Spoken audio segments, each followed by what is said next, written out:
कैसे हैं आप लोग? I hope you all are fine.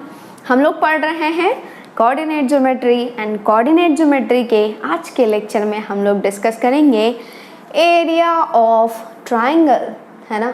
तो एरिया ऑफ ट्राइंगल तो आपको बहुत अच्छे से आता है कि नहीं है? आपने जो है वो बचपन में ही पढ़ रखा है मेंसुरेशन में बहुत सारे डिफरेंट ट्राइंगल्स के एरियाज, इजंट इट, है ना। तो यदि मैं आपसे पूछूं कि ट्राइंगल का एरिया क्या होता है तो that is half into base into height, है कि नहीं है? यदि मैं आपसे पूछूं इक्विलेटरल ट्राइंगल का एरिया क्या होता है, √3/4 इंटू ए स्क्वायर, है ना। √3/4 इंटू साइड का होल स्क्वायर, है कि नहीं है? यदि मैं आपसे पूछूं कि आपके पास यदि ट्राइंगल के साइड्स ABC हैं तो आप कैसे फाइंड करोगे ट्राइंगल का एरिया, तो आप बोलोगे कि मैम मैं फाइंड करूंगा बाय यूजिंग हीरोन्स फार्मूला, है कि नहीं है? तो by using Heron's formula you can find area of triangle, है ना। और क्या होता है हीरोन्स फार्मूला? क्या होता है? √S into S minus A into S minus B into S minus C, जहाँ पर S क्या होता है A plus B plus C/2, है कि नहीं है? तो बेसिकली आपको एरिया ऑफ ट्राइंगल का भरपूर नॉलेज है कि नहीं है? लेकिन यहाँ पर हम लोग क्या करेंगे, है ना। तो यहाँ पर भी हम लोग डिस्कस करने जा रहे हैं ना एरिया ऑफ ट्राइंगल। तो यहाँ पर हम लोग क्या करेंगे, कुछ नया सीखेंगे। एंड वो नया ये होगा कि आपको जो है वो कोऑर्डिनेट ज्योमेट्री में ट्राइंगल के वर्टेक्स के कोऑर्डिनेट्स दे दिए जाएंगे, है ना। ऑफ कोर्स पॉइंट फॉर्म में कोऑर्डिनेट्स दे दिए जाएंगे एंड तब आपसे पूछा जाएगा कि आप जो है वो एरिया ऑफ ट्राइंगल बताओ, है ना। तो देखो अभी तक जो आपको पता थी ना एरिया ऑफ ट्राइंगल, उसमें बाय यूजिंग साइड आप फाइंड करते थे, है कि नहीं है? आपको साइड लेंथ पता होती थी एंड बाय यूजिंग दैट आप फाइंड करते थे एरिया ऑफ ट्राइंगल, है ना। लेकिन अभी हम लोग क्या करने जा रहे हैं, आपको वर्टेक्स के कोऑर्डिनेट्स दे दिए जाएंगे, है ना। तो इससे ये नहीं कि आप साइड फाइंड करने जाओ फिर आप एरिया ऑफ ट्राइंगल फाइंड कर रहे हो, नहीं। डायरेक्ट बाय यूजिंग वर्टेक्स ही हम लोग क्या करेंगे, मतलब वर्टेक्स के कोऑर्डिनेट्स को यूज करके ही एरिया फाइंड करेंगे, है ना। और बहुत इजी सा रिजल्ट आता है जो आपके दिमाग में फिट होना चाहिए, है ना। और जैसे हम लोग एरिया ऑफ ट्राइंगल फाइंड कर रहे हैं ना, वो यहाँ तक ही सीमित नहीं रहता है, वो आप क्वाड्रिलेटरल के लिए भी same as it is apply कर सकते हो। पेंटागन, जब आपके पास 5 पॉइंट्स होंगे, 5 वर्टेक्स दे दिए जाएंगे, जब आप उसको ज्वाइन करोगे तो एक पेंटागन बनेगा, है ना। और यदि पेंटागन बन रहा है तो उसका कुछ एरिया भी होगा, है कि नहीं है? तो उस एरिया को भी आप इसी तरीके से फाइंड कर सकते हो जैसे मैं आपको बताऊंगी। ओके, हेक्सागन के लिए भी अप्लाई कर सकते हो, है कि नहीं है? सेम एज इट इज फंडा। तो यहाँ पर जो मैं फॉर्मूला आपको ट्राइंगल के लिए बताऊंगी वो क्वाड्रिलेटरल, हेक्सागन, पेंटागन सब के लिए वैलिड है। जिसका भी एरिया पूछ लिया जाए अब तो आप आराम से खुश हो जाओगे कि भाई पूछ ले, एरिया पूछ रहा है, बहुत ही इजी है, मेरे को तो आता है ना। तो हम लोग कैसे फाइंड करेंगे, मैं आपको अभी बताऊंगी डेरिवेशन के एरिया ऑफ ट्राइंगल कैसे आता है, कैसे फाइंड करना है, ठीक है। उसके बाद आपको जो है वो मैं आपको याद करने के तरीके बताऊंगी कि आप जो है वो 1-2 तरीके हैं जिससे कि आप याद रख सकते हो, ठीक है।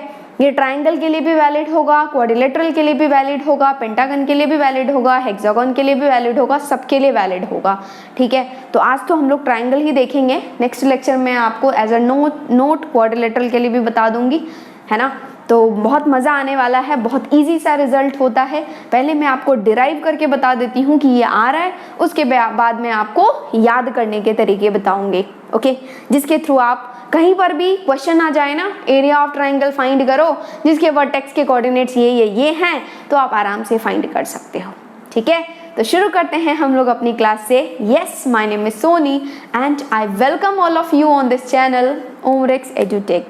So we are going to discuss this one which is area of triangle। तो सबसे पहले मैं इसको बांट देती हूँ यार, क्योंकि है ना लिखने में अच्छा हो जाएगा, ठीक है। तो देखो एरिया ऑफ ट्राइंगल हम लोग कैसे फाइंड कर रहे हैं, बाय यूजिंग कोऑर्डिनेट्स, जब वर्टेक्स के कोऑर्डिनेट्स दे दिए जाए। क्योंकि साइड के थ्रू तो आपको बहुत अच्छे से आता है, साइड के थ्रू जब साइड पता हो तो एरिया ऑफ ट्राइंगल कैसे फाइंड करना है दैट यू नो वेल, है कि नहीं है। तो यहाँ पर हम लोग कोऑर्डिनेट्स की बात कर रहे हैं, तो यहाँ पर मैं आपको कार्टेशियन प्लेन बना के बता देती हूँ, क्योंकि हम लोग जो कुछ भी करेंगे यहीं पर ही करेंगे। Since we are talking about coordinate geometry, तो कोऑर्डिनेट ज्योमेट्री में यार जब कार्टेशियन प्लेन नहीं बना तो बना क्या, है ना। So this is X axis, this is X dash, this is Y and this is Y dash, and ये है हमारा ओरिजिन, है ना। तो आपको जो है वो 3 पॉइंट्स पता है, तो यहाँ पर 3 पॉइंट्स पता है, मतलब तीनों पॉइंट्स के कोऑर्डिनेट्स पता है ना। तो this is a x1, y1, okay. Here it is b x2, y2, okay, and here it is c x3, y3, है ना। और आपको देखते ही लग गया कि यार ये तीनों पॉइंट्स कोलिनियर तो है नहीं, है ना, कोलिनियर नहीं है ना। क्यों? क्योंकि ये तीनों पॉइंट्स एक लाइन पे लाई नहीं कर रहे है कि नहीं है। तो यदि ये कोलिनियर नहीं है तो जब आप तीनों पॉइंट्स को ज्वाइन करोगे तो ऑफ कोर्स आपको एक मिलेगा, कौन? ट्रायंगल, है ना। और यदि ये ट्रायंगल मिल रहा है तो ऑफ कोर्स इसका एरिया भी होगा, और वो जो एरिया है ना वही हमें फाइंड करना है in terms of x1, y1, x2, y2, x3, y3। क्योंकि हमें वर्टेक्स के कोऑर्डिनेट्स पता है, इट मीन्स दैट हमें x1, y1 पता है, x2, y2 पता है, x3, y3 पता है, ठीक है। तो आपके पास ये लाल वाला ट्रायंगल आ चुका है, इसको मैं थोड़ा अच्छे से बना देती हूँ। This is your triangle, okay. Triangle का नाम क्या है? ABC, है ना। और इसके वर्टेक्स के कोऑर्डिनेट्स क्या हैं? x1, y1, x2, y2, x3, y3, okay. तो ये आपका ट्रायंगल बन चुका है। You have to find this area, जो मैं शेड कर रही हूँ यही तो एरिया होगा ना, है ना। तो देखो यार, आपको एरिया चाहिए, है ना। तो आपको अभी कुछ भी नहीं पता है, तो हम लोग क्या कर रहे हैं, ये जो पॉइंट है ना x1, y1, इसी को थोड़ा सा नीचे खींच के ले आ रही हूँ। ये ऐसे ही रहेगा, यहीं पर ही रहेगा। जब आप नीचे इसके जाओगे ना तो यहाँ पर भी तो एक पॉइंट ही होगा ना जो कि x एक्सिस पे लाई करेगा, ठीक है। तो मान लो ये पॉइंट जो है वो a' के नाम से प्रसिद्ध है ना। और यदि मैं आपसे पूछूं कि a' का कोऑर्डिनेट क्या होगा तो क्या होगा, थोड़ा सोचो, क्या होना चाहिए। देखो यहाँ पर a का कोऑर्डिनेट है x1, y1, okay. And since a' जो है वो कंप्लीटली x एक्सिस पर लाई कर रहा है तो इसका y कोऑर्डिनेट तो 1000% जीरो ही होना है भाई, है कि नहीं है। क्योंकि कोई भी पॉइंट जो x एक्सिस पर होता है उसका y कोऑर्डिनेट 0 होता है, ये हर जगह लिखा हुआ है, ओके। x कोऑर्डिनेट चाहिए तो देखो a का कोऑर्डिनेट है x1, y1, मतलब a का x coordinate is x1, y coordinate से हमें कोई लेना देना नहीं है। जब आप इसी लाइन पे a इसी लाइन पे लाई कर रहा है, जब आप थोड़ा सा नीचे आ रहे हो तो यहाँ पर जो पॉइंट होगा ना इसका भी x कोऑर्डिनेट x1 ही रहेगा, क्योंकि आप y में चल रहे हो ना यार, और y में चल रहे हो तो y में चेंज होगा, x में चेंज कैसे होगा भाई। तो यहाँ पर भी आओगे तो यहाँ पर भी आप y में चल रहे हो, y में ऊपर नीचे कर रहे हो, x में तो कुछ नहीं कर रहे हो ना, तो x coordinate will remain same. यहाँ पर भी x coordinate will remain same, मतलब x1 ही होगा, यहाँ पर भी x1 ही होगा x कोऑर्डिनेट, यहाँ पर भी x1 ही होगा और यहाँ पर भी x1 ही होगा, क्योंकि हम लोग इस लाइन पे चल रहे हैं, means we are moving in y। तो y चेंज होगा, y कम होगा या ज़्यादा होगा, लेकिन x में कोई चेंज नहीं होगा। तो a' का भी x coordinate will be x1 only. Fit हुआ? चमका? चलो ऐसे ही इस पॉइंट को भी यदि हम लोग नीचे लाएं तो क्या होगा भाई, मान लो कि ये जो पॉइंट है वो b' के नाम से प्रसिद्ध है ना। तो इसका कोऑर्डिनेट यदि मैं आपसे पूछूं तो इसका भी y कोऑर्डिनेट 100% 0 होगा। क्यों होगा? क्योंकि b' जो है वो x एक्सिस पर लाई कर रहा है, ठीक है। तो इसका कोऑर्डिनेट आ गया 0, y कोऑर्डिनेट, ओके। यदि हम लोग अब x कोऑर्डिनेट की बात करें तो b का x कोऑर्डिनेट x2 है, इसे थोड़ा नीचे आओगे तो भी आप y में मूव कर रहे हो ना, ऊपर नीचे, x में कोई चेंज नहीं होगा ना। तो यहाँ पर x2 है तो यहाँ पर भी x का x कोऑर्डिनेट x2 ही होगा, ठीक है। वैसे ही हम लोग यहाँ पे भी करते हैं, यहाँ पर C पॉइंट है, इसको जब x एक्सिस से ज्वाइन करते हैं तो यहाँ पर एक पॉइंट मिल रहा है, ठीक है। एंड मान लो ये जो पॉइंट है वो C' के नाम से प्रसिद्ध है, ठीक है। तो इसका भी y कोऑर्डिनेट 0 ही होगा 100%, क्योंकि C' जो है वो x एक्सिस पर लाई कर रहा है। If we are talking about x coordinate तो इस लाइन पर जो भी पॉइंट होगा ना उसका x coordinate will be x3 only, क्योंकि हम लोग इधर उधर घूम रहे हैं तो y में घूम रहे हैं ना, तो y चेंज होगा ना, x क्यों चेंज होगा, क्योंकि x में तो हम लोग घूम ही नहीं रहे ना, तो x will be as it is. तो यहाँ पर x3 है तो यहाँ पर भी x3 ही होगा x कोऑर्डिनेट, ठीक है। दिमाग में फिट हुआ? ये मैं क्यों कर रही हूँ, क्योंकि जो हमें पता है ना उस हिसाब से काम निकाल रहे हैं। हमें अभी एरिया ऑफ ट्रायंगल का कोई आइडिया नहीं है इन टर्म्स ऑफ वर्टेक्स, है ना, लेकिन हमें ट्रेपेजियम का एरिया पता है, तो उस हिसाब से हम लोग कोशिश कर रहे हैं निकालने की, ठीक है। तो यहाँ पर बेसिकली आपको ये मिल गया है ना, और जैसे ही ये मिला ना तो थोड़ा डिस्टेंस भी मुझे बता दो। देखो ये a x1, y1 है, इट मीन्स व्हाट कि आपको इस a पे पहुंचने के लिए x में कितना चलना है x1 एंड y में कितना चलना है y1, ठीक है। तो बेसिकली आपको x में चलना है x1, तो ये जो डिस्टेंस है this is nothing but x1, and ये जो डिस्टेंस है y में चलना है y1, इट मीन्स दैट ये जो डिस्टेंस है दिस इज y1। फिट हुआ दिमाग में, है ना? ओके चलो, अब इस पॉइंट का कोऑर्डिनेट जो है वो x3, y3 है। इसका मतलब क्या है आपको पता है? हमने जो है वो स्टार्टिंग में ही पढ़ लिया है कि ये x3, y3 का मतलब ये है कि ओरिजिन से इस पॉइंट पर पहुंचने के लिए हमें x में कितना चलना है, that will be your x coordinate. तो क्या होगा x3, x में कितना चलना है, that will be your x coordinate, तो वो क्या है x3। तो x में चलना है ये x3, है ना। तो x में तो आप ऐसे ही चलोगे यहाँ से यहाँ तक, है ना, तो यहाँ पे आ गया x3, ठीक है। y में कितना चलना है y3, तो ये जो डिस्टेंस हो जाएगा that will B y3। Okay ये हो गया y3, ठीक है। Similarly for this point also ये भी x2, y2 है। इसका मतलब ये है कि इस पॉइंट पर पहुंचने के लिए आपको ओरिजिन से x में कितना चलना है x2, इसलिए x कोऑर्डिनेट इज x2, और इस पॉइंट पर पहुंचने के लिए ओरिजिन से y में कितना चलना है y2, ठीक है। तो दिस डिस्टेंस जो है वो यहाँ से लेकर के इस पॉइंट तक b तक, है ना, तो this is x2, okay, and this point will be, this distance will be y2, ठीक है। तो यही हो गया यार, अब डिस्टेंस आ चुका है ना। तो आपको जो है वो बेसिकली इस ट्रायंगल का एरिया चाहिए। तो हमें एरिया का ज़्यादा कुछ अभी आइडिया नहीं है इन टर्म्स ऑफ वर्टेक्स, लेकिन हम लोग देख सकते हैं कि हमारे पास जो है वो ट्रेपेजियम बनता हुआ नजर आ रहा है। देखो ट्रेपेजियम, एक ट्रेपेजियम देखो, मैं शेड कर रही हूँ, दिस इज वन ट्रेपेजियम। दिखा आपको? नाम बताओ क्या है? C डैश A डैश, ठीक है। दिखा एक ट्रेपेजियम, है ना, और एक दूसरा भी ट्रेपेजियम दिखेगा आपको। देखो ये शेडेड रीजन, नाम क्या है? C डैश B डैश, ठीक है। तो आपको दो ट्रेपेजियम दिखा, तो जब आप इन दोनों ट्रेपेजियम का एरिया निकालोगे ना तो आपको बेसिकली ये जो घर बनता हुआ नजर आ रहा है ये पूरा एरिया आ जाएगा, है कि नहीं है। यदि आप इस ट्रेपेजियम का एरिया निकालते हो C डैश A डैश, तो ये पूरा रीजन आ जाएगा। एंड यदि आप इस ट्रेपेजियम का एरिया निकालते हो that is C dash B dash, तो इस पूरे रीजन का एरिया आ जाएगा, ठीक है। तो इस पूरे घर का एरिया आ जाएगा, okay. But our intention is to find area of triangle ABC, तो हमें केवल इस रीजन का एरिया निकालना है। तो आप बोलोगे कि मैम यदि हम लोग इस दोनों ट्रेपेजियम के एरिया को निकाल करके सम कर रहे हैं तो पूरे घर का एरिया आ रहा है, तो एक काम करो ना, एक और ट्रेपेजियम बनता हुआ दिख रहा है, देखो B डैश A डैश, दिखा आपको एक ये वाला ट्रेपेजियम, ठीक है। देखो B डैश A डैश, है ना।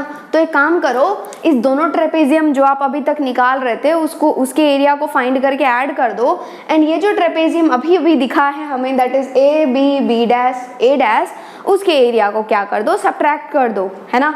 तो आपके पास जो है वो रिक्वायर्ड एरिया आ जाएगा, एरिया ऑफ ट्राइंगल ABC। चमका कैसे? देखो C डैश A डैश, ये पूरा रीजन दे देगा, okay. C dash B dash, ये पूरा वाला रीजन दे देगा, है ना। तो ये हमारे पास पूरा रीजन का एरिया आ चुका है, मतलब हमारे पास पूरा एरिया आ चुका है। लेकिन हमें पूरा नहीं चाहिए, हमें केवल ABC का एरिया चाहिए। तो हम लोग इस नीचे वाले एरिया को घटा देंगे, that is B dash A dash, है ना। तो मैं लिख के बताती हूँ, that is area of triangle ABC, this is equal to area of this trapezium, that is area of कौन सा trapezium? C dash A dash, C dash A dash plus area of कौन सा trapezium? C dash B dash, C dash B dash, ठीक है, minus area of कौन सा trapezium? B dash A dash, B dash A dash, ठीक है। This is the required area, है ना। और आपको पता है कि एरिया ऑफ ट्रेपेजियम क्या होता है, आई होप आपको याद होगा। Area of trapezium is nothing but क्या होता है, half into sum of parallel sides into distance between them, distance between them.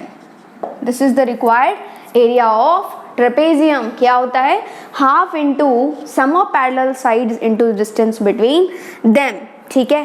तो हम लोग चल रहे हैं फाइंड करने area of trapezium A C dash A dash, ठीक है। तो क्या होना चाहिए बेसिकली, है ना। तो देखो हम लोग फाइंड कर रहे हैं क्या, area of triangle A B C. And आपको ध्यान रखना है कि एरिया को जो है वो डेल्टा से रिप्रेजेंट किया जाता है, किसे, डेल्टा से। ये डेल्टा वाला सिंबल, ठीक है। हमने क्वाड्रेटिक में भी इस सिंबल का यूज किया था, किसको डिनोट करने के लिए, डिस्क्रिमिनेंट को डिनोट करने के लिए, ठीक है।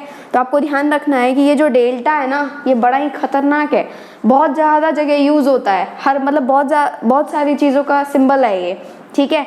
बहुत ज़्यादा यूज होगा, मैं धीरे धीरे आपको बताती रहूंगी। अभी जो है फिलहाल ये एरिया को रिप्रेजेंट कर रहा है, ठीक है। क्वाड्रेटिक में डिस्क्रिमिनेंट को भी रिप्रेजेंट करता है, ठीक है। तो this is delta, delta is nothing but area of triangle ABC, है ना। So that will B area of this one, है ना। तो देखो हाफ इंटू क्या है, हम लोग इस ट्रेपेजियम का एरिया निकाल रहे हैं, तो क्या होना चाहिए, half into sum of parallel sides into distance between them, ठीक है। तो देखो हम लोग इस ट्रेपेजियम की बात करें, that is A C dash A dash. तो ये दो पैरेलल साइड्स है ना, एक ये साइड है और ये एक ये साइड है, ये दोनों पैरेलल साइड्स है। तो half into sum of parallel sides, इस साइड का लेंथ क्या है y1, इस साइड का लेंथ क्या है y3। तो ये हो जाएगा सम ऑफ पैरेलल साइड्स मतलब y1 प्लस y3, ठीक है, इनटू डिस्टेंस बिटवीन देम, है ना। और इन दोनों साइड्स के बीच का डिस्टेंस क्या है, दिस डिस्टेंस इटसेल्फ, ओके। और ये डिस्टेंस क्या है ये भी देख लो, ओरिजिन से यहाँ तक का डिस्टेंस इज x3, यहाँ तक का डिस्टेंस इज x1। तो यदि मैं x3 में से x1 को घटा दूं तो ये डिस्टेंस आ जाएगा, ठीक है। और यही डिस्टेंस क्या है, distance between these parallel sides, okay. तो ये हो जाएगा x3 माइनस क्या, x3 माइनस x1 लिख दूं मैं यहाँ पर, this is x3 minus x1 plus. Next we are moving to find area of trapezium BC dash B dash, BC dash B dash. तो इसमें भी जो है वो पैरेलल साइड्स आपको दिख गई, है ना। एक ये साइड एंड एक ये साइड, ये दोनों आपस में पैरेलल है। तो ये हो जाएगा half of sum of parallel sides. तो ये इस साइड का लेंथ इज y3, इस साइड का लेंथ इज y2। तो ये हो गया y3 प्लस y2, है ना, इनटू क्या होगा, डिस्टेंस बिटवीन देम, ओके। तो ये distance between these parallel lines, है ना। तो ये पैरेलल साइड्स के बीच का डिस्टेंस क्या है, basically B dash C dash, okay. And what is that distance, देखो यहाँ पर ये टोटल डिस्टेंस इज x2, यहाँ से यहाँ तक का डिस्टेंस x3 है। तो जब मैं x2 में से x3 को घटा दूंगी तो this required distance you will get, है ना। क्या हो जाएगा, x2 माइनस x3, ठीक है। So this is x2 minus x3 plus half of, plus कैसे यार, ये माइनस है ना बीच में, तो दिस इज माइनस। हम लोग अब चल रहे हैं area of trapezium B dash A dash निकालने के लिए।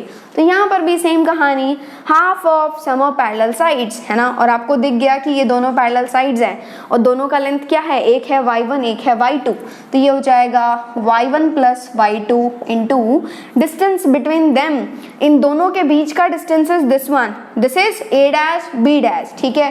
तो ये क्या हो जाएगा, ये टोटल डिस्टेंस इज x2, ये डिस्टेंस इज x1। तो ये डिस्टेंस क्या हो जाएगा, x2 माइनस x1, ठीक है। और अदरवाइज ऑल्सो ये डिस्टेंस आपको पता है, ये डिस्टेंस पता है, तो जब आप दोनों को ऐड कर दोगे तो this distance you will get. और आपको क्या मिलेगा, देखो दोनों को ऐड करो, x3 minus x1 plus x2 minus x3, x3 से x3 उड़ जाएगा, बचेगा x2 माइनस x1, ठीक है। और otherwise also you are getting, देखो ये टोटल डिस्टेंस क्या है, x2 है, यहाँ से यहाँ तक का डिस्टेंस x1 है, हमें यहाँ से यहाँ तक का डिस्टेंस चाहिए। तो यदि मैं x2 में से x1 को घटा दूंगी तो ये डिस्टेंस आ जाएगा, ठीक है। So this is x2 minus x1, okay. बस आप सिंप्लीफाई कर लो, that will be your required answer.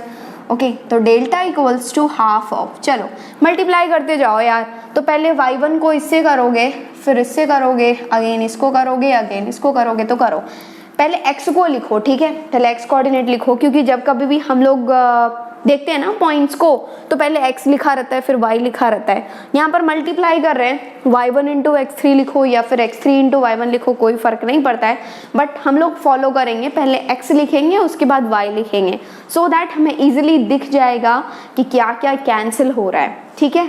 तो ये हो गया y1 इंटू x3 मतलब x3 y1, ओके। ये प्लस इंटू माइनस माइनस हो जाएगा, माइनस x1 y1, पहले x लिख रही हूँ उसके बाद y, ओके। कोई फर्क नहीं पड़ेगा यार, y1 x3 लिखो, x3 y1 लिखो, बात एक ही है, बट हमारे लिए जो है वो इजी हो जाएगा कैलकुलेशन, हमें इजीली दिखने लगेगा कि यार क्या क्या चीज़ें क्या हो रही हैं, कैंसिल हो रही है, ठीक है। y3 into x3 will be plus x3 y3, है ना, माइनस x1 y3। इसका काम तमाम, सब में से 1/2 1/2 1/2 कॉमन ले लिया, ठीक है, प्लस अब अगेन इसको मल्टीप्लाई करो, तो y3 into x2 is x2 y3 minus x3 into y3 means minus x3 y3, ठीक है, प्लस x2 y2, चमका, x2 y2 minus x3 y2, ठीक है, x3 y2 चमका। चलो ये माइनस है बाहर, ध्यान रखो, ओके। तो पहले इसको मल्टीप्लाई करो, क्या होगा, x2 into y1 is x2 y1, but 1 minus is already hair, तो माइनस इसको माइनस कर देगा, क्योंकि प्लस आ रहा है ना, x2 y1 प्लस में आ रहा है, माइनस से मल्टीप्लाई होके माइनस हो जाएगा, तो माइनस x2 y1, ठीक है। इस दोनों को मल्टीप्लाई करोगे तो माइनस x1 y1 आएगा, ठीक है, माइनस x1 y1 आएगा, but already 1 minus is there, तो इसको प्लस बना देगा, दैट इज x1 y1, ठीक है। अब देखो x2 into y2 is x2 y2 plus का, लेकिन एक माइनस है तो माइनस x2 y2 कर देगा, ठीक है। और अब इसको मल्टीप्लाई करोगे तो माइनस x1 y2 आएगा, but already 1 minus is there, तो उसको भी प्लस बना देगा, that is plus x1 y2, okay. अब देख लो कोई काटा पीटी इसमें हो रही है तो कर दो, है ना। तो एक तो ये x1 y1 प्लस का है, एक माइनस का x1 y1 है, एक दूसरे को उड़ाएगा, ठीक है। नेक्स्ट देखो यार कोई और कट रहा है, हाँ देखो ये x3 y3 है, ये माइनस x3 y3 है, ये भी उड़ाएगा। नेक्स्ट और कुछ कट रहा है तो काट दो, हाँ ये x2 y2 प्लस का, ये माइनस x2 y2 है, ये भी उड़ा देगा, ठीक है। और कुछ देखो, और कुछ काटा पीटी हो रही है, अब नहीं हो रही है ना, x3 y1 है, x3 y2 है, नहीं हो रही है, ठीक है। तो अब जो रिमेनिंग है ना उसको लिख दो यार, ये 1/2 टाइम्स ऑफ ये क्या है, x3 y1, next minus x1 y3, ठीक है। नेक्स्ट ये बचा है प्लस x2 y3, ठीक है, minus x3 y2, okay. Next ये दो बचा है ना, minus x2 y1 plus x1 y2, ठीक है। इसको थोड़ा सा ब्यूटीफुल बनाते हैं क्रीम पाउडर लगा के, ठीक है। तो देखो यार यहाँ तक हम लोग पहुँच चुके हैं, so next we are moving to taking common, कुछ कॉमन शामन आ रहा है, थोड़ा ब्यूटीफुल बना दो इसको, और क्या। तो ये आ गया, यहाँ पर मैं लिख देती हूँ 1/2 टाइम्स ऑफ, देखो ब्यूटीफुल कैसे बनाओगे, सेम देखो यार, x1 कहीं पे दिख रहा है, हाँ ये x1 है, ये x1 है, तो एक काम करो इस दोनों में से x1 कॉमन ले लो, ठीक है। तो x1 कॉमन लेते ही आपके पास बच गया क्या, माइनस y3 प्लस y2, दोनों में से x1 कॉमन आएगा ना, तो यहाँ पर माइनस y3, यहाँ पर प्लस y2, तो प्लस वाले को पहले लिखो, ठीक है। तो ये होगा y2 माइनस y3, ठीक है, y2 minus y3, okay, plus next x2 वाले को ढूंढो, तो ये एक x2 वाला दिखा, दूसरा x2 वाला दिखा, ठीक है।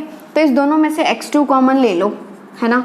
तो बचा क्या, एक यहाँ पे बचा y3, एक यहाँ पे बचा minus y1, so this is y3 minus y1 plus next और जो बचा उसको भी ले लो, ये x3 y1, ये x3 y2, है ना। तो x3 कॉमन ले लो, तो ये हो जाएगा, दैट इज यहाँ पे क्या बचा, y1 minus y2, y1 minus y2, ठीक है। So this is the required answer जो भी आ रहा है, ओके। सो इसको आपको याद करके रखना है, इसको जो है वो आपको दिमाग में फिट करके रखना है। मैं वैसे आपको अभी बताने वाली हूँ कि आपको और किस किस तरीके से याद रखना है। तो this is the first way how you will remember, ठीक है। अब देखो मतलब कि ये सबसे पहला तरीका है जो आपको दिमाग में फिट करके रखना है। ओके देखो ये क्या है, since we are finding area, और एरिया क्या होता है, हमेशा पॉजिटिव होता है। कभी आपने देखा है एरिया को नेगेटिव होते हुए? नहीं, कोई ना कोई रीजन बन रहा है, उसका एरिया कुछ ना कुछ तो होगा ना, that will be a positive quantity. ठीक है, it may be zero also. Area zero होगा तब होगा जब ये ट्राइंगल ही नहीं बने, ट्राइंगल खुल जाए, मतलब ये तीनों पॉइंट्स क्या हो, एक ही लाइन में लाई करने लगे। ठीक है, यदि ये तीनों पॉइंट्स एक लाइन में लाई नहीं कर रहे हैं तो कोई ना कोई रीजन बनेगा जिसका एरिया आएगा, that will be a positive quantity, कुछ ना कुछ आएगा, नेगेटिव नहीं हो सकता। लेकिन जब ये ट्राइंगल ही नहीं बने, ठीक है, ट्राइंगल ही नहीं बने मतलब क्या, ये जो पॉइंट इससे कनेक्टेड है ना, ये खुल के ऊपर चला जाए, मतलब ये तीनों पॉइंट्स क्या हो जाए, कोलिनियर हो जाए। मैं आपको नेक्स्ट लेक्चर में बताऊंगी कोलिनियर के लिए क्या कंडीशन होती है।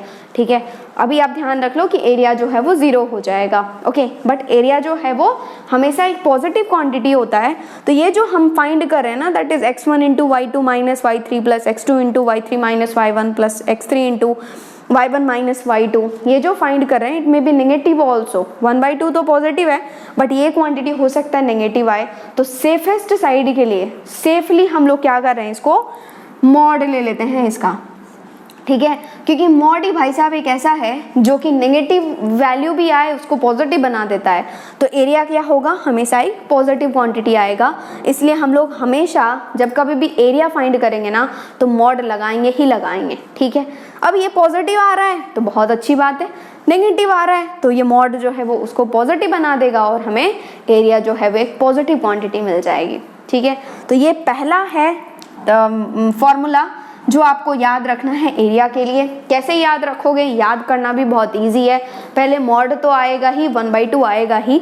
ये कोऑर्डिनेट्स को कैसे याद रखोगे, तो देखो पहले x को लिखना है फिर y को, और y को एज अ डिफरेंस लिखना है। तो देखो पहले 1 लिख रहे हो ना, ये देखो मैं यहाँ पे याद करने के तरीके बता रही हूँ। देखो पहले आपने 1 लिखा, फिर 2 लिखा, फिर 3 लिखा, मतलब क्या 1 2 3। ठीक है, फिर उसके बाद क्या लिख रहे हो, 2 3 1। देखो उसके बाद 2 फिर 3 फिर 1, है ना, तो 2 3 1। उसके बाद क्या लिख रहे हो, 3 1 2, है ना। तो बेसिकली ये कुछ भी नहीं है, ये साइक्लिक ऑर्डर है। देखो 1 2 3 2 3 1 3 1 2। ये जो पहला वाला है वो x का होगा, जैसे x1, है ना, और दूसरा ये दोनों जो होगा वो y का होगा, और y वाले के बीच में माइनस होगा, तो ये हो जाएगा y2 माइनस y3 प्लस ये होगा x2 y3 माइनस y1। दिमाग में फिट हुआ। नेक्स्ट ये x3 plus x3 y1 minus y2। This is the required answer of your area, है ना। तो एरिया को जो है वो आराम से आप फाइंड कर सकते हो बाय यूजिंग दिस फॉर्मूला। आ गई बात समझ में, दिमाग में फिट हुआ। तो इसी फॉर्मूले को याद रखना है और एरिया फाइंड करना है।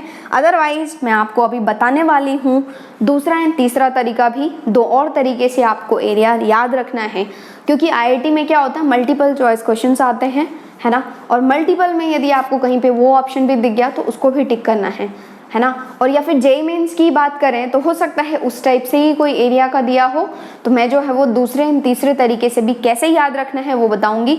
लेकिन अभी ये पहला तरीका याद रख लो, and this cyclic order you have to keep in mind, 1 2 3 2 3 1 3 1 2। Okay, तो हमने जो है वो इसको डिराइव कर लिया है कि कैसे आ रहा है। अब मैं आपको दूसरा एंड तीसरा तरीका भी लिख के बताऊंगी कि ये आपको दिमाग में फिट करके कैसे रखना है। This is your first formula. ठीक है, तो आई होप आपको समझ में आ चुका है। वीडियो पॉज करो एंड इसको जो है वो फटाफट से नोट डाउन कर लो। ओके, तो फर्स्ट फॉर्मूला आई होप आपको समझ में आ चुका है। What is that, cyclic order में होता है यार, 1 2 3 2 3 1 3 1 2। ठीक है, और हाफ तो आएगा ही, मॉड आएगा ही, एंड दैट इज x1 1 2 3 है ना, तो x1 y2 minus y3 plus 2 3 1 है x2 y3 minus y1 plus 3 1 2 है x3 y1 माइनस y2। ठीक है, तो आई होप आपको समझ में आ चुका है। दूसरा होता है डिटर्मिनेंट फॉर्म, है ना। डिटर्मिनेंट फॉर्म मैं इसलिए बता रही हूँ, हम लोग कभी यूज नहीं करेंगे इसका, बट आपको पता होना चाहिए, क्योंकि यदि आपके पास मल्टीपल चॉइस क्वेश्चन आते हैं और उस क्वेश्चन में ये भी ऑप्शन है तो आपको इस ऑप्शन को भी टिक करना है, भूलना नहीं है। ठीक है, तो यही है कि 3 वर्टेक्स दिए होंगे, लिख देती हूँ मैं यहाँ पर, let the vertices of triangle ABC are, तीन वर्टेक्स है, that is A x1, y1, B x2, y2 and C x3, y3 है ना. Let the vertices of triangle ABC are A x1, y1, B x2, y2, C x3, y3. Then area of triangle ABC is, ये होता है determinant वाला तरीका. और आपको पता है एरिया को हम लोग डेल्टा से लिखते हैं, सो दिस इज डेल्टा. देखो यार, मॉड तो आना ही आना है. जब कभी भी एरिया फाइंड करोगे ना तो मॉड तो लगाओगे ही लगाओगे, क्योंकि जब कभी भी हम लोग कोई भी क्वांटिटी को फाइंड कर रहे हैं तो वो क्या होना चाहिए, यहाँ पे हम कुछ लिखेंगे तो इट में बी पॉजिटिव, इट में बी नेगेटिव, लेकिन हमें एरिया हमेशा क्या चाहिए, पॉजिटिव, है ना. तो इसीलिए हम लोग बाहर में एक मॉड को अपने आप चिपका ही देंगे. ठीक है, तो एरिया में हाफ तो आना ही आना है. और ये होता है डिटर्मिनेंट. डिटर्मिनेंट लिखने का तरीका वही होता है, दो डंडा खींच दो, मॉड की तरह ही. ठीक है, तो यहाँ पर डिटर्मिनेंट में हम लोग लिखेंगे वर्टेक्स से चलते जाओ. पहला वर्टेक्स है x1, y1, तो ये होगा x1, y1, 1. ठीक है, नेक्स्ट दूसरा that is x2, y2, 1 and तीसरा है दैट इज x3, y3, 1. ठीक है, तो दिस इज डिटर्मिनेंट. इसको आप पढ़ोगे कैसे, मॉड ऑफ, मॉड तो बाय डिफॉल्ट लगाना ही है, half determinant of x1, y1, 1, x2, y2, 1, x3, y3, 1. ठीक है, तो आपके पास जो है वो कुछ वैल्यूज होंगे, उसको फाइंड करना है. अभी मैं आपको डिटर्मिनेंट के बारे में ज़्यादा कुछ नहीं बता रही हूँ. जब हम लोग 12th में मैट्रिक्स एंड डिटर्मिनेंट पढ़ेंगे उस टाइम पे मैं आपको डिटेल में पढ़ाऊंगी. ये पूरा चैप्टर ही पढ़ेंगे हम लोग. और आप में से बहुत सारे लोग जो है वो फिजिक्स में ऑलरेडी पढ़ चुके होंगे, आई थिंक सो, क्योंकि ये डिटर्मिनेंट ऐसा है जो फिजिक्स में भी बहुत जगह यूज़ होता है इसका. ठीक है, तो आई होप आपको आता होगा कि इसको कैसे ओपन करना है. Otherwise I am not at all interested to tell you, क्योंकि हम लोग इसका यूज़ नहीं करेंगे. बस आपके पास यदि ऑप्शन में आए तो ये भी होता है, इस तरीके से आपको दिमाग में फिट करके रखना है, दैट्स ऑल. ठीक है, तो आई होप आपको याद हो चुका है. So this was our second formula. ये दूसरा तरीका है, मतलब दूसरा मेथड या तरीका नहीं बोलूँगी मैं, ये दूसरा फॉर्मूला है बेसिकली, जो कि आपको एरिया फाइंड करने के लिए यूज़ होगा. बट इसको आप यूज़ नहीं करोगे कभी भी, तीसरे तरीकों को यूज़ करोगे हमेशा एंड हमेशा, always and always. Whenever we will have to find area of triangle, जब हमारे पास तीन वर्टेक्स दिए होंगे, ठीक है, तो हम लोग हमेशा यूज़ करेंगे थर्ड तरीका, थर्ड मतलब फॉर्मूला. ठीक है, और वो ये है कि इसी को जो है, इसी डेल्टा को आप कैसे लिख सकते हो. देखो, मॉड तो आना ही आना है, इसको कंपलसरी लिखना है, हाफ भी लिखना ही है. ठीक है, फिर उसके बाद आप कुछ इस तरीके का बनाओगे, है ना, और इसमें क्या भरोगे, वर्टेक्स को भरते जाओगे, दैट्स ऑल. देखो, पहला वर्टेक्स कहीं से भी शुरू कर सकते हो. देखो, पहला वर्टेक्स x1, y1 है, तो यहाँ पर पहला वर्टेक्स लिखोगे x1, y1. फिर दूसरे वर्टेक्स पे जाओगे, क्या लिखोगे, x2, y2. फिर तीसरे वर्टेक्स पे जाओगे x3, y3. ठीक है, तीनों वर्टेक्स हो गया. जहाँ से शुरू किया था आपने वहीं आपको एंड करना है, दैट इज x1, y1. ठीक है, this is the required area. और ये है तीसरा फॉर्मूला, और इसी को हम लोग यूज़ करेंगे हमेशा एंड हमेशा. यदि आपको पहला वाला याद है तो बहुत ही अच्छी बात है, कोई दिक्कत नहीं है, है ना. और ये तीसरा वाला यूज़ करेंगे, इसको हम लोग बहुत कम यूज़ करेंगे. यदि आपको डिटर्मिनेंट को खोलना आता है तो उसको भी कर सकते हो, otherwise you have to use this. और कैसे यूज़ करना है, ये मॉड्यूलस तो आपको पता ही है, पॉजिटिव बनाता है, हाँ पता ही है आपको. अब इसको कैसे खोलोगे, इसको डायगोनली मल्टीप्लाई करोगे यार, है ना, x1, y2. ओके, ये इधर भी डायगोनली मल्टीप्लाई करोगे, बीच में माइनस साइन आएगा. मतलब क्या, पहले आपने डायगोनली मल्टीप्लाई किया x1, y2, फिर डायगोनली मल्टीप्लाई किया x2, y1, है ना, तो दोनों में बीच में साइन होगा माइनस. जब आप इसको मल्टीप्लाई करोगे तो प्लस, मतलब as it is x1, y2, और ये x2, y1 आया ना, ये माइनस के साथ आएगा. ठीक है, again you will multiply diagonally, है ना, x2, y3 तो प्लस एज इट इज, और ये आएगा माइनस x3, y2. ठीक है, और again you will multiply this, ये होगा x3, y1, और अगेन इसको करोगे तो minus x1, y3, that's all. ठीक है, और जब आप देखोगे, इसको खोल के देखो, आपको पहला वाला ही रिजल्ट आ जाएगा. वो जो हमने साइक्लिक वाला किया है ना, 1 2 3 2 3 1 3 1 2, सेम वही रिजल्ट निकल के आएगा. ठीक है, तो this one is most important, हम लोग इसी का यूज़ करेंगे हमेशा. एंड ये जो है ना, ये फॉर्मूला, ये केवल ट्राइंगल के लिए एप्लीकेबल नहीं है, ये क्वाड्रिलेटरल, ये पेंटागन, ये हेक्सागन सबके लिए एप्लीकेबल है। यार आपके पास 4 वर्टेक्स होंगे, है ना, तो 4 वर्टेक्स लिख दोगे, शुरू करोगे x1 y1, फिर x2 y2, फिर x3 y3, फिर x4 y4, क्योंकि हमारे पास क्वाड्रिलेटरल में 4 वर्टेक्सेस होंगे, ठीक है। अगेन जहाँ से आपने शुरू किया है वहीं लिख दो, ठीक है, और बीच में डायगोनली मल्टीप्लाई करते जाओ एंड बीच में माइनस साइन दे दो। ये x1 y2 minus x2 y1, x2 y3 minus x3 y2, x3 y1 minus x1 y3, this is the required answer. और इसको जो है वो दिमाग में फिट करके रखो, ठीक है। तो that was all about area of triangle, है ना। तो इसको जो है वो वीडियो पॉज करके फटाफट से नोट डाउन कर लो। कर लिया नोट डाउन आप? तो हमने जो है वो एरिया ऑफ ट्राइंगल में आज बेसिक जो क्या मतलब कैसे आता है डिराइव किया, एंड मैंने आपको 3 तरीके बताए याद करने के। मतलब क्या 3 तरीके, क्या बोलो यार, 3 फॉर्मूला बताई मैं, ठीक है तो तीनों एक ही। जब आप इसको भी खोलोगे तो वही निकल के आएगा, बट आपको मतलब 3 डिफरेंट टाइप से याद रखना है। And most important is third one, क्योंकि ये जो तीसरा वाला है ना, ये यहाँ तक ही ट्राइंगल तक ही रुका नहीं रहता है, ये क्वाड्रिलेटरल के लिए भी एप्लीकेबल है, पेंटागन के लिए भी एप्लीकेबल है, हेक्सागन के लिए भी एप्लीकेबल है। तो ये सबके लिए एप्लीकेबल है एंड बहुत ईजी भी है ना। कुछ करना ही नहीं है यार, वर्टेक्स को लिखते जाओ, मल्टीप्लाई करते जाओ, बीच में माइनस साइन देते जाओ, दैट्स ऑल, ठीक है।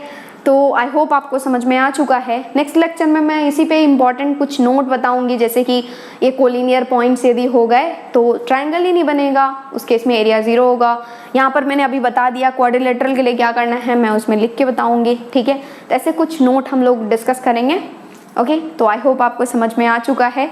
और यदि कहीं पर भी प्रॉब्लम आता है, कहीं पर भी डाउट आता है, तो पक्के से ही कमेंट सेक्शन में लिखो यार, है ना, क्योंकि डाउट तो क्लियर करना है, क्योंकि डाउट नहीं क्लियर करोगे तो कैसे काम चलेगा, ओके। तो डाउट को क्लियर करो, एंड वो जो डाउट है वो आप मेरे को वेबसाइट पे भी पोस्ट कर सकते हो, है ना। वेबसाइट का जो लिंक है वो नीचे डिस्क्रिप्शन बॉक्स में दिया हुआ है, आप जाएंगे omrexedutech.com पर, वहाँ पर मैथ्स डाउट क्लास है।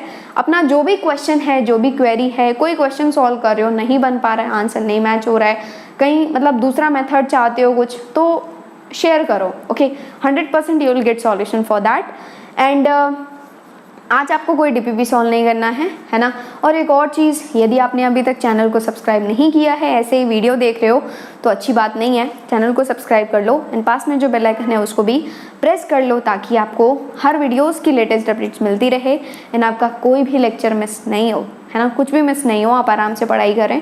एंड वीडियोस को जितना ज़्यादा से ज़्यादा हो सके लाइक करो एंड शेयर करो, अपने दोस्तों, भाइयों, बहनों सभी को बताओ इस चैनल के बारे में, ताकि वो भी यहाँ से आके पढ़ाई कर पाएँ, अपना डाउट क्लियर कर पाएँ, है ना, time to time DPP solve कर पाएँ, क्योंकि डीपीपीज में बहुत अच्छे क्वेश्चंस रहते हैं, ठीक है, तो उसको सॉल्व कर पाएँ, ओके। यही है। Thank you and all the best.